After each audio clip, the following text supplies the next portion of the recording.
Só que agora para falar sobre uma situação que preocupa muito a rede toda de saúde na capital. Isso porque nos últimos dias, mais uma vez, a Santa Casa de Campo Grande, o maior hospital em número de atendimentos do SUS no estado e também na região centro-oeste, registra superlotação. Essa situação se arrasta por décadas aqui em Campo Grande e nós vamos conversar agora com o diretor técnico do hospital, o médico William Lemos, a quem eu agradeço a gentileza de estar aqui conosco. Seja muito bem-vindo à CBN Campo Grande. Muito obrigado. Vamos falar então sobre essa situação da superlotação. Na última segunda-feira, o hospital emitiu, um comunicado aí à população sobre essa condição da superlotação. O que de fato está acontecendo? Sim, queria dar um bom dia a todos, muito obrigado pela oportunidade de trazer alguns esclarecimentos para a população. O que está acontecendo de fato? Nós temos alguns monitoramentos que realizamos lá na Santa Casa e de alguns indicadores, especialmente do pronto-socorro. Viemos trazendo isso nos últimos 2 anos para poder aprimorar mesmo o atendimento. E na última sexta-feira, nós observamos que já havia um indício de aumento do número de atendimentos, especialmente os atendimentos no setor de ortopedia. A partir disso, a gente iniciou algumas apurações internas, já acionamos as equipes para poder ficarem atentas e, de fato, como nós esperávamos e prevíamos, houve uma piora desses números ao longo de todo o carnaval, com o aumento da permanência de pacientes dentro do hospital.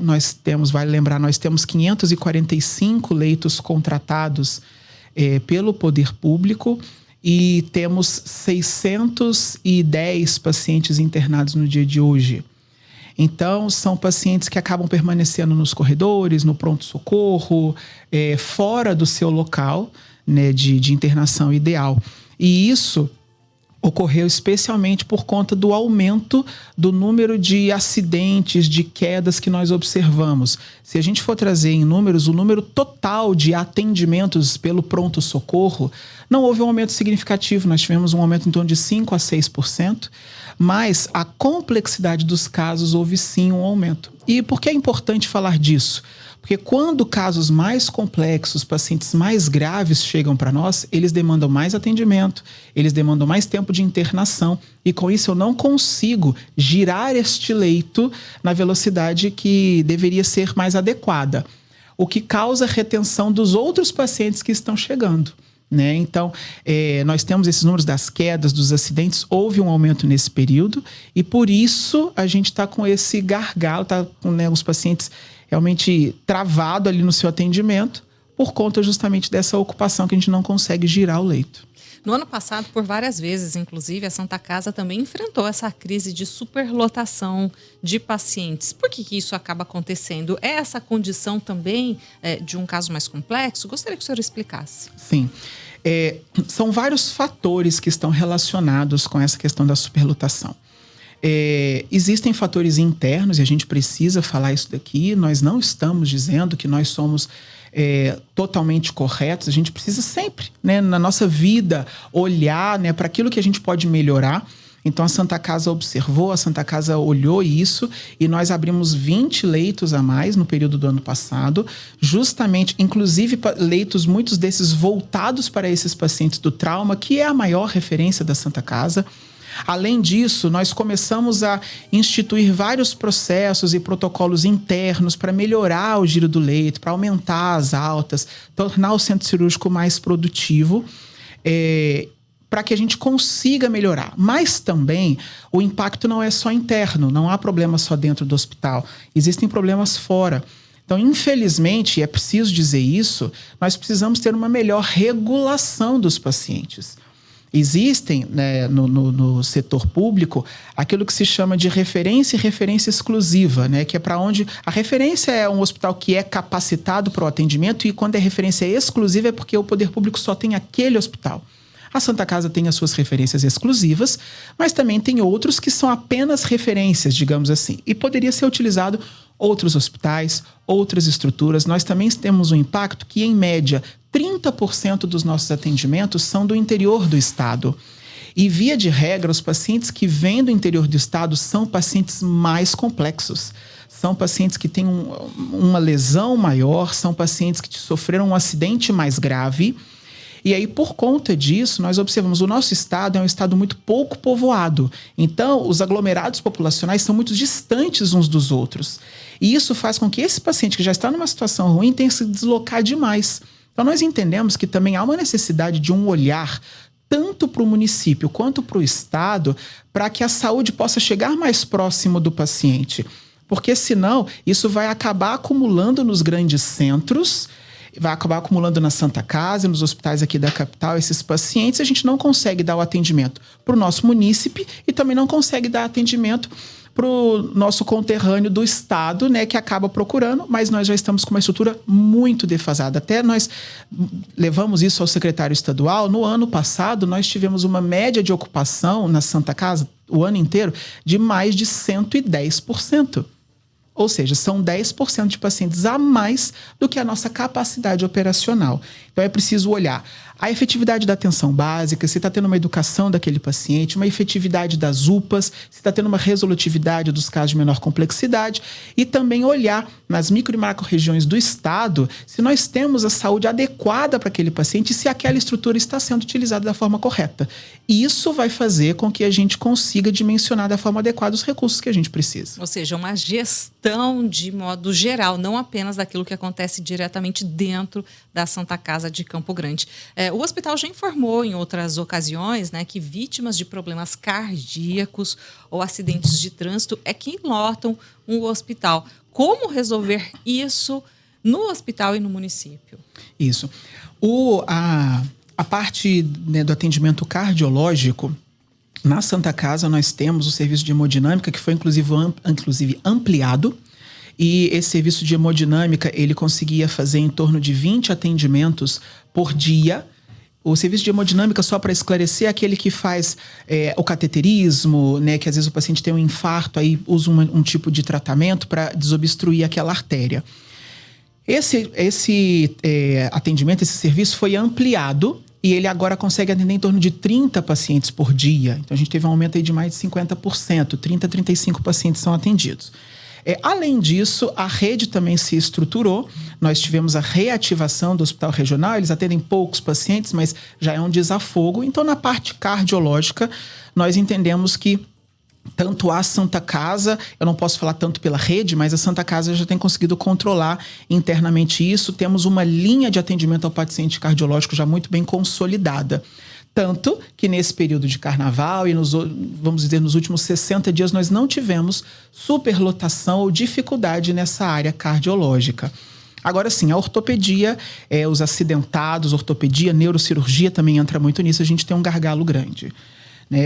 O que nós precisamos é que haja uma efetividade das outras instituições. Então, dentro da neurocirurgia, por exemplo, a Santa Casa, no ano de 2022, 2023, a Santa Casa, que foi o maior hospital, né, em neurocirurgia, respondeu por cerca de 1.800 cirurgias. Não estou falando só de atendimento, estou falando apenas das cirurgias. Enquanto o segundo colocado, que é o regional, realizou 80 no ano inteiro. Então, a Santa Casa, é necessário que haja um suporte dos outros hospitais, até porque nós temos profissionais capacitados nestes outros serviços. Né? A ortopedia, o poder público, especialmente a Secretaria Municipal, tem feito um movimento, especialmente em relação a outras unidades hospitalares, para poder dar um suporte, mas a Santa Casa ainda continua sendo o carro-chefe. Qual que é o grande ponto aí de virada no nosso entendimento? E a gente aqui não está querendo ser o dono da verdade, mas no nosso entendimento. É preciso uma gestão mais adequada das instâncias municipais, de todas as esferas de atendimento, tanto assistência primária, secundária, terciária, que é o nosso caso. Porque o Hospital Santa Casa, ele é dedicado, contratualizado e especializado para casos de alta complexidade. E existem alguns entraves do poder público, das leis mesmo, que nos atrapalham. Por exemplo, algumas legislações que impedem que eu libere o meu paciente sem uma internação para que ele possa fazer um atendimento no ambulatório. Enfim, isso é uma história um pouco mais complexa. Mas tem esses entraves legais que, se a gente conseguisse vencer isso, a gente conseguiria girar melhor o paciente de menor complexidade. Por que eu falo de menor? Porque o de menor complexidade é o que me dá o volume exagerado. O de maior complexidade não me dá um volume tão exagerado. E é a minha referência. É aquilo que eu preciso fazer. Então, eu não posso fugir daquilo que eu preciso fazer. Mas se nós conseguirmos dar esse giro maior, trazer a resolutividade para o centro de especialidades, para as UPAs, para hospitais menores, entendeu? Eu não advogo aqui a criação de hospital municipal. Eu acho que a gente precisa olhar a nossa estrutura e redimensionar os nossos recursos. O que já existe. O que já existe. E assim, a gente utilizar melhor estes recursos, dando esse aumento de giro, quebrando esses entraves que existem. O senhor trouxe aqui um panorama geral, né, e falando especialmente sobre essa questão da gestão, de como isso precisa girar e ser redistribuído de forma mais adequada para cada referência ou cada unidade aí que nós temos à disposição. Mas tem uma prática na regulação que é chamada vaga zero. Como está essa prática hoje e de que forma ela tem impactado também esse serviço dentro da Santa Casa? Eu até agradeço você perguntar, porque realmente isso é muito importante. Novamente, olhando internamente, nós observamos que dentro da Santa Casa, isso foi uma coisa que eu trouxe junto com a minha equipe, né, do Núcleo Interno de Regulação, nós observamos que a simples negativa do atendimento forçava o regulador, né, do município, do estado, que é uma autoridade sanitária, a utilizar desse recurso de vaga zero. Muitas das vezes utilizado de forma inadequada, a gente sabia isso, e diante disso a gente sempre notifica as instâncias e notifica também o Conselho Regional de Medicina. O que nós fizemos internamente? Nós olhamos o seguinte: vamos então sempre buscar ser proativos, isso foi uma mudança inclusive de cultura interna na Santa Casa. Vamos ser proativos, vamos trazer para nós as responsabilidades e vamos aceitar os pacientes que nos pertencem. E aí, vamos comunicar a regulação. Regulação, eu preciso que vocês não me encaminhem aquilo que não é meu, só porque vocês querem fazer uma vaga zero. Então, diante dessa mudança mesmo de conversa, foi uma tratativa extensa, tanto internamente quanto com o município, para que a gente pudesse reconstruir isso. Hoje eu posso afirmar que a vaga zero é um dos menores impactos para nós. Por quê? Ela ainda existe, mas ela existe num volume muito menor. Nós temos, inclusive, né, reuniões mensais sobre isso com o poder público, e nós temos visto que aqueles pacientes que são encaminhados para nós são em maior número aqueles que nós mesmos aceitamos, aqueles que são nossas referências, e a vaga zero, feita de forma inadequada, tem sido um impacto cada vez menor para nós, porque nós tivemos a proatividade de tomar essa decisão de dominar o negócio que nos pertencia. Ainda existe, ainda temos esses embates, mas ele é um impacto menor do que já foi no passado. A gente está falando aqui dessa complexidade de atendimento, né? E quando o senhor falou sobre girar pacientes de menor complexidade, o senhor acredita que a rede de saúde não funciona de forma adequada? Qual é a opinião do senhor? A minha opinião é que não funciona. Eu creio, e eu tenho observado isso, participando mais ativamente da gestão, que nós temos pessoas muito bem intencionadas. Eu tenho, graças a Deus, um bom relacionamento com o secretário anterior, que era o Dr. Sandra, a secretária atual, a doutora Rosana, e nós temos tido conversas muito produtivas no sentido de otimizar isso, mas ainda nós não alcançamos aquilo que é necessário. Nós ainda temos entraves, e sejam entraves legais, entraves também através de portarias municipais, que acabam fazendo com que o regulador, aquele que está ali diante do paciente, diante do computador, olhando os casos, não tenha muito o que fazer. Então é preciso uma mudança muito profunda na forma como é enxergado. E talvez essa mudança profunda exija legislação, exija regulamentação, porque é um fato, da forma como está, não funciona. Eu só vou utilizar o exemplo da Santa Casa nesse período do Carnaval. Nós informamos que estávamos superlotados, nós informamos que o hospital não tinha condições de atender mais pacientes, e os pacientes continuaram chegando. Diferente do que fizemos no ano passado, nós não emitimos nenhum alerta de fechamento do serviço ou de limitação de atendimento, porque nós estávamos fazendo os movimentos internos, né, para poder resolver isso. Mas é um fato. Se o prestador, se o profissional informa, olha, eu não tenho condições de atender, há um risco em se manter esse atendimento. E a rede continua encaminhando pacientes, com certeza há uma ineficiência da rede aí. A gente está trazendo, né, este panorama de como a Santa Casa de Campo Grande hoje apresenta este problema da superlotação, e a gente observa que é bastante complexo, né? O que precisa ser feito, então, realmente, para mudar? Precisa de mais leis. As leis que hoje existem, elas conseguem fazer este atendimento, as leis municipais, as leis federais. O município tem a gestão plena em relação à saúde aqui em Campo Grande. O que precisa ser feito? Isso. Nós precisamos, sim, ter uma parceria dos nossos legisladores para que possam nos dar o respaldo legal. É preciso... Eu não creio que abrir leitos, abrir unidades hospitalares seja a solução. Porque isso envolve muito custo, isso envolve um esforço muito grande, inclusive de pessoal profissional, que nós não vamos ter esse custo não vai resultar no que nós queremos, que é a melhoria do atendimento. Uma das coisas na legislação, por exemplo, nas regulamentações que é importante, é justamente a gente ter brechas para poder manter o atendimento. Vou usar um exemplo muito simples. O paciente que chega para mim na urgência, ele é classificado como atendimento de urgência, eu não posso dar alta para este paciente sem o atendimento. Mas muitas das vezes, especialmente no caso de ortopedia, eu preciso ter alguns tempos de tratamento. Então, num primeiro momento, eu faço uma imobilização, num segundo momento, aí sim eu faço a cirurgia. Isso não precisa ser feito numa mesma internação. Mas eu poderia, por exemplo, dar alta para esse paciente e ele retornar num momento mais oportuno, em que eu tivesse uma menor lotação ou que aquele paciente estivesse preparado. Existem algumas patologias que eu preciso, de fato, aguardar. Esse aguardar dentro do hospital é muito ruim para nós. Mas se eu não posso, por força de regulamentações, de portarias, eu não posso dar alta para este paciente e ele retornar depois via ambulatorial ou via algum outro atendimento. Eu sou limitado por isso. Se eu conseguisse modificar, por exemplo, apenas este exemplo que eu dei, eu já conseguiria aumentar o giro do leito do meu paciente. E com isso eu abriria a oportunidade para outros pacientes. Isso também exige do hospital uma gestão adequada das suas filas, uma gestão adequada dos seus atendimentos internos. Mas tudo bem, eu estou aqui como hospital falando que eu estou disposto a me reinventar dessa forma. Nós já temos feito isso, mas nós precisamos dessa parceria do poder público para trazer isso. E também nós precisamos de educação, tanto educar a população quanto educar os profissionais, porque nós temos diversas situações que podem ser resolvidas quando chega para nós o paciente no hospital.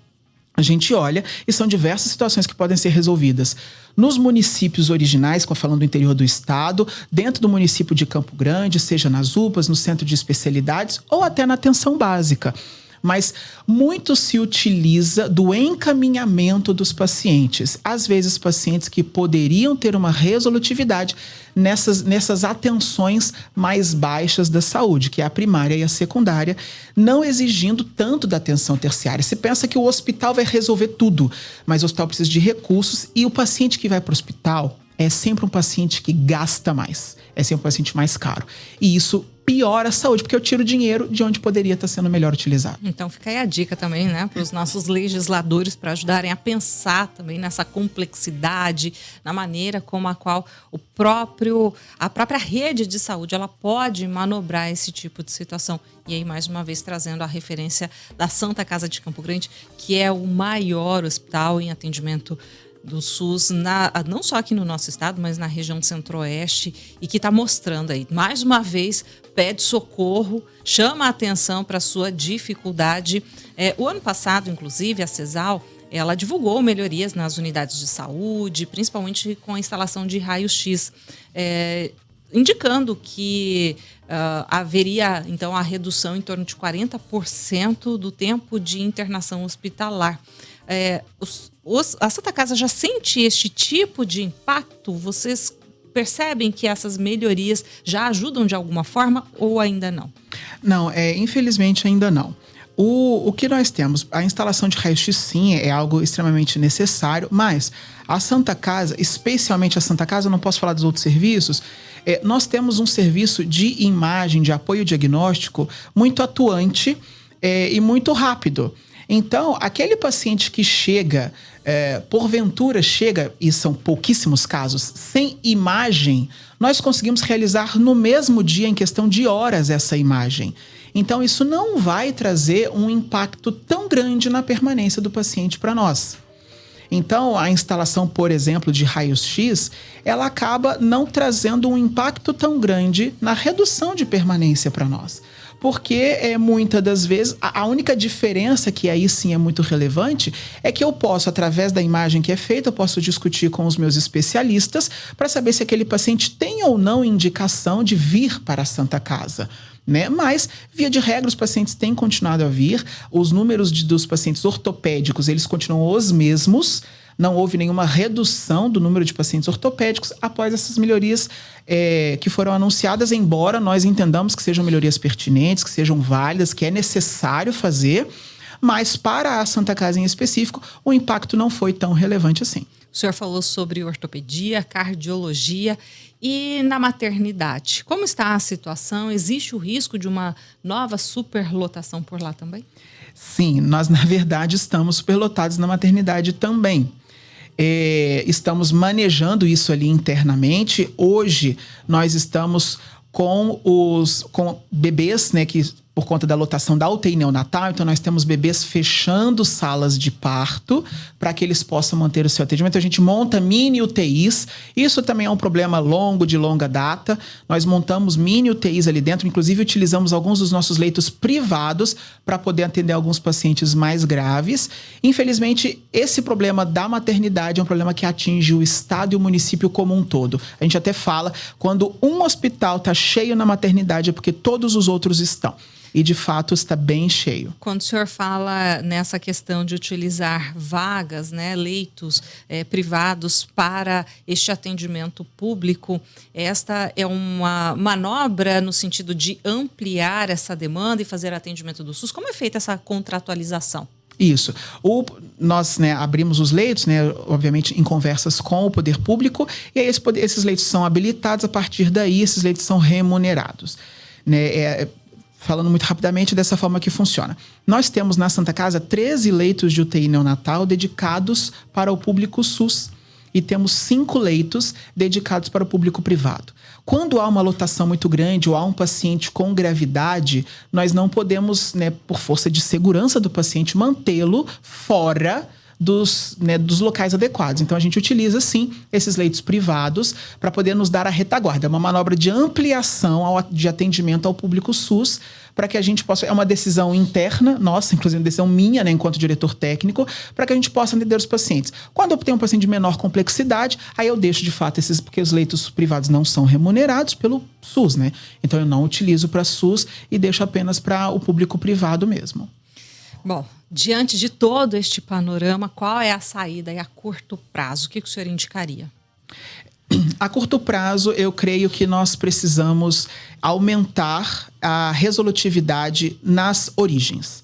Então, eu realmente ter porque isso, basta apenas que o profissional seja acionado pelo seu gestor para que execute.